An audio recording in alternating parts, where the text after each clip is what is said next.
খাবারে কি আছে যে এত দাম? এতগুলো মন্দির একসাথে? আজ আমরা একটু ঘুরতে বেরোলাম, তাই যাচ্ছি সেটা রাস্তায় যেতে যেতেই আপনাদেরকে বলা হবে। আমাদের 4 চাকার স্পিড ছিল 70। মন্দিরটা কত সুন্দর। ঘুরতে যাচ্ছি, রাস্তার উপরেই পড়ে গেল একটি রেল গেট। এটি হচ্ছে আমাদের তালিতে রেল গেট। এতগুলো মন্দির একসাথে, এটি কোথাকার মন্দির আপনারা জানলে কমেন্টে অবশ্যই বলবেন যারা এই মন্দিরের কাছে এসেছেন। আমরা এখন উঠছি বর্ধমান ওভারব্রিজের ওপরে, যেটির নিচে আমাদের বর্ধমান রেল স্টেশন। আমরা এখন যাব বর্ধমান বিগ বাজারের উদ্দেশ্যে। আমরা বিগ বাজারের সামনে চলে এসেছি।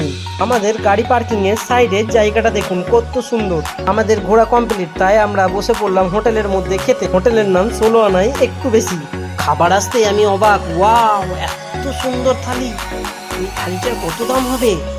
পুরোটাই সব যেন কাঁসার থালা, কাঁসার বাটি, সব কিছু কাঁসা। এরকম খাবার খেতে গেলে আমাদের বর্ধমানে আসতে হবে এবং আমার চ্যানেলটি সাবস্ক্রাইব করে আমার পাশে থাকতে হবে। আর মন্দিরটি ছিল আমাদের নবাবহাটের মন্দির।